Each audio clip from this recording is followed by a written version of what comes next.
గురుగారు నమస్కారం. నమస్కారం మహాలక్ష్మి. ఇందాక మీరు చెప్పినట్టు ధనుర్మాసం హ్మ్. ఇప్పుడు నడుస్తుంది. హ్మ్. అసలు ఎందుకు దీన్ని శూన్య మాసం అని అంటూ ఉంటారు? హ్మ్. ఎలాంటి పూజలు చేయాలి ఈ మాసంలో? ఎలాంటి పుణ్యక్షేత్రాల్ని సందర్శించవచ్చు? ధనుర్మాసాన్ని మనం శూన్యమాసం అని అనము. హ్మ్. పుష్యమాసాన్ని శూన్యమాసం అంటాం. పుష్యమాసం. ఈ సంవత్సరం 2026లో ధనుర్మాసం కూడా డిసెంబర్ 5వ తేదీ నుంచి శూన్యమాసం అయిపోయింది. కారణం ఏంటంటే శుక్రం మూఢం వచ్చింది ఇప్పుడు. ఎప్పటి వరకు ఫిబ్రవరి 1వ తేదీ 2026 సంవత్సరం వరకు మూఢమి. మూఢంలో ఏ శుభకార్యాలు జరగవు. అంటే మూఢం శూన్యమాసం కిందే లెక్క. ఆ తర్వాత 21వ తేదీ డిసెంబర్ 2025 నుంచి వచ్చేటటువంటిదంతా కూడా శూన్యమాసమే, పుష్యమాసం.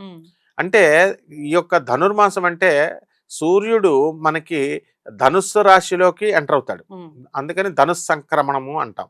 ఇది చాలా పరమ పవిత్రమైంది. సంక్రమణము అంటే ఏంటంటే ఒక నదీ సంగమం కానీ, రవి సంక్రమణము, తర్వాత చంద్ర సంక్రమణాలు, ఇలా గ్రహణాలు, ఇలాంటి సమయాల్లో మనం సాధన కనుక చేసినట్లయితే బ్రహ్మాండమైనటువంటి ఫలితం ఇస్తుంది. జపతపాలన్నీ కూడా అసలు మాసాన శీర్షోహం అని తానే ఈ యొక్క పవిత్రమైనటువంటి కృష్ణుడు తానే పవిత్రమైన మాసం అని చెప్పాడు.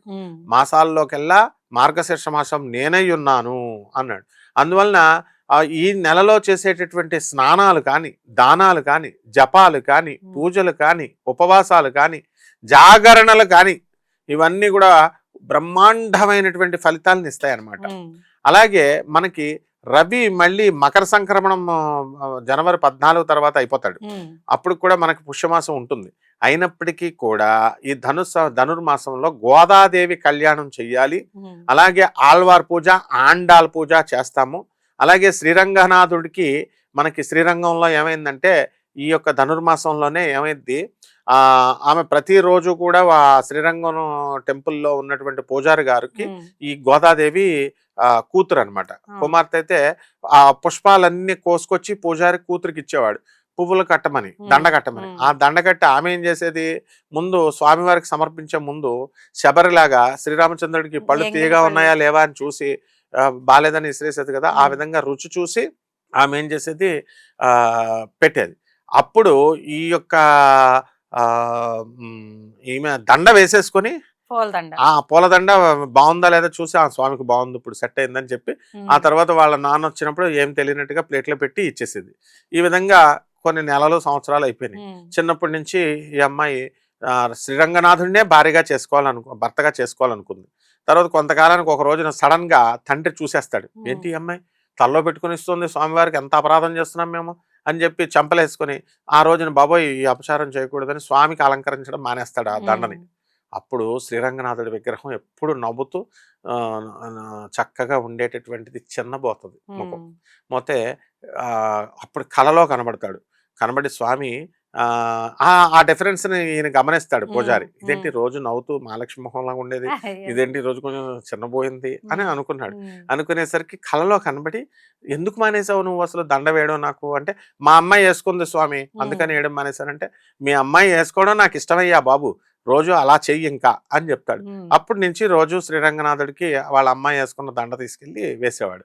ఆ తర్వాత కొంతకాలానికి పిచ్చి ముదిరి పాకాన్ని పడినట్టు నేను స్వామివారినే పెళ్లి చేసుకుంటానంటది. అంటే ఈమె లక్ష్మీదేవి అవతారం అందుకని అనమాట. అప్పుడు స్వామి ఏం చేస్తాడు, సరే అయితే నేను చేసుకుంటానని చెప్పి ఆమెను తనలో ఐక్యం చేసుకుంటాడు. ఆమె వనమాలగా మారి ఒకళదేవి మాలలాగా ఎలాగైతే మారిందో గోదాదేవి ఈ ధనుర్మాసంలో ఆమెని పెళ్లి చేసుకుంటాడు స్వామివారు. అందువల్లనే ఆమె ఏం చేశారంటే, ఆమె ఒక ఆళ్వార్.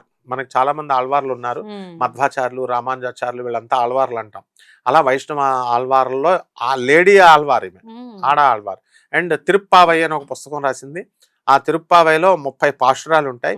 ఒక్కొక్క పాశురము ఒక్కొక్క రోజు చొప్పున ఈ యొక్క ధనుర్మాసం అంతా కూడా శ్రీ వైష్ణవులు చదువుతారు, వైష్ణవులు అన్నవాళ్ళు. అందువలన ఇది ఆ తమిళ కొచ్చియార్ అంటాం అనమాట. తమిళ లిటరేచర్లో, తమిళ భక్తి దాంట్లో ఈ యొక్క ఈ పాశురాలన్నీ కూడా ఉంటాయి. అందువలన ధనుర్మాసంలో ఎవరైతే కోరికలు తీరాలనుకునేటటువంటి వాళ్ళు రోజు నదీ స్నానం చేసి కానీ, లేదా కనీసం ఇంట్లో అయినా తలంటు స్నానం చేసి, మగవాళ్ళు ఆడవాళ్ళు రోజు చేస్తే జుట్టు ఊడిపోద్ది. అందువలన కనీసం శుక్రవారమో లేకపోతే ఏదో ఒక శనివారమో అలా పెట్టుకొని ఏదో 2 రోజులు చేసుకోవాలి. కానీ అలా యూట్యూబ్లో చెప్తున్నారు కదా గురువులు, వాళ్ళ జుట్టు బాగానే ఉంటుంది. ఆల్రెడీ చెప్పే వాళ్ళకే జుట్టు ఊడిపోయింది. వాళ్ళకి మిగతా వాళ్ళ జుట్టు ఊడగొట్టేయాలని కంకణం కట్టుకొని తలస్నానం చేయకపోతే అమ్మవారు రాదు. రోజుకొక నైవేద్యం పెట్టాలి, మళ్ళీ వెరైటీ వేళ తినేయడానికి. అందువల్ల ఏమీ అవసరం లేదమ్మా, ఏ నైవేద్యమైనా పెట్టచ్చు. పత్రం, పుష్పం, ఫలం, తోయం. పుష్పం కానీ, పత్రం కానీ, పండు కానీ, లేకపోతే ఈ యొక్క నీళ్లు, గ్లాస్ నీళ్లు. పాయసాన్న ప్రియ త్వక్ష పశులోక భయంకరి పాయసాన్నాన్ని పెట్టచ్చు. స్నిగ్ధోదన ప్రియ, దాని మీద ఆవు నెయ్యిని వేయచ్చు. ఆ తర్వాత చక్కగా మనము నార్త్ ఇండియాలో ఏం చేస్తారంటే ప్రతి ఒక్కళ్ళు కూడా గుడోదక నివేదనం, బెల్లం, పటికి బెల్లం, పప్పు, వేరుశనగ పప్పు, వేపిన శనగపప్పు, ఇలా పెద్ద పెద్ద పండగల్లో ఈ ధనుర్మాసం అంతా ప్లస్ దసరాల్లో కూడా చేస్తారు. ఇక్కడే మనకి తెలుగులో బిల్డప్ అన్నమాట. రోజుకి గారెలు, అయ్యప్ప స్వామి మాలేసిన బూర్లు ఇన్నేసి పిండి వంటలు చేసేసి దేవుడి దగ్గరికి వచ్చేసరికి అలసిపోయి పడిపోతాం. శుభ్రం పోనీ వండిన పేదవాళ్ళకి పంచుతామంటే పేదవాళ్ళకి పంచం. పేదవాళ్ళకు పంచనటువంటి నైవేద్యాలు స్వీకరించబడవు, దేవుడు స్వీకరించడు. ఈ యొక్క స్నానాలు, మడులు ఇవన్నీ తర్వాత, ఫస్ట్ మనసు పరిశుద్ధంగా ఉండాలి. ఇది గోదాదేవి మనకు నేర్పింది. ఎంతసేపు గోదాదేవి ఏం చెప్పుద్దంటే పేదవాళ్ళని చూడు, అనాథలను చూడు, వికలాంగులను చూడు, సాధువులను చూడు. ఎంతసేపు simple living, high thinking. And ఈ ధనుర్మాసంలో ఒక నియమం కూడా, ఈ మధ్య ఒక పుకారు నీ వరకు వచ్చిందో లేదో తెలీదు, ఎవరు కూడా గోదాదేవి ఈ యొక్క పువ్వులు పెట్టుకోకూడదు ధనుర్మాసంలో, ఎవరు కూడా కాటుకు కూడా పెట్టుకోకూడదు అని వచ్చినాయి. ఎందువల్లంటే తిరుపతి వెళ్ళినప్పుడు మనం ఎలాగైతే పైన కొండపైన స్వామివారి సంపాదన అది పువ్వులు, అందువలన మనం అక్కడ దేవుడిది కొయ్యకూడదు. రెండవది దేవుడిది అక్కడ దేవుడే అలంకరించబడాలి. మనందరం భక్తులు మనం కాదు. మనం బిల్డప్ గా జీన్స్ ప్యాంట్ లా వేసుకుంటే దేవస్థానంలో గెంటేస్తారు, పువ్వులు గువ్వులు పెట్టుకెళ్తే వెంకటేశ్వర స్వామి గెంటేస్తాడు ఏకంగా. కాబట్టి సింపుల్ గా ఉండాలి అన్న ఉద్దేశంతో. ఒకసారి ఏమైందంటే, నేను ఒక దేవాలయంలో తిరుపతిలో ఇలా డెకరేషన్ ఏదో గుళ్ళో ఇలాగ దండలేస్తున్నాను. ఒక పువ్వు కోసానమ్మా, పోలే స్వామివారిదని. ఇక నన్ను చూసి మొత్తం వరుసలో అందరు కోసేస్తున్నారు. దేవుడికి ఇవ్వాల్సింది పోయి దేవుడికి దేవస్థానం వాళ్ళు అరేంజ్ చేసిన దండలు పీకేస్తారు. కాబట్టి ఇలాంటి రూల్స్ అన్ని కూడా ఎందుకు పెడతారంటే, మనము దేవాలయం అలంకరణ దేవుడిది ఏది ముట్టుకోకూడదు. అక్కడ దేవుడు పువ్వులు ఇంటికి తెచ్చుకోకూడదు. ఎందుకు పీకేసి కాదు తెచ్చేసేది, దాని మొత్తం సెంటిమెంట్ అనే మూఢభక్తి అంత ఇది ప్రమాదకరం. పంతులు గారు ఇచ్చింది తెచ్చుకుంటాం, పంతులు గారు డబ్బులు ఇస్తేనే ఇస్తాడు, డబ్బులు ఇచ్చిన వాళ్ళకే ఇస్తాడు, మామూలు వాళ్ళకి ఇప్పుడు. అలాగే మనము అలంకారం చేసుకోకూడదు, కాటుకులు, పట్టు చీరలు, బంగారాలు వేసుకెళ్ళకూడదు. ఒకడు చూసావా తిరుపతి దేవస్థానం బిల్డప్ కి ఒళ్ళంతా బంగారం వేసుకొచ్చాడు. వాడి బరువే 100 కేజీలు, ఈ బంగారం బరువు 150 కేజీలు అని రాశారు వీళ్ళు. 250 అలా ఎలా మోసాడు వాడు. వాడి ఫోటోలు తీశారు. వాడిని దేవస్థానం వాళ్ళు ఏం చేయాలంటే లోన వేసేయాలి ఫస్ట్. వాడు డొనేషన్ బాగా ఇచ్చి ఉండొచ్చు, వదిలేసి ఉంటారు. కాబట్టి ఇలాంటివన్నీ దైవం ముందు ఇవన్నీ పనిచేయవు. స్వామి ముందు స్వామి వేసిన భిక్ష మనకి.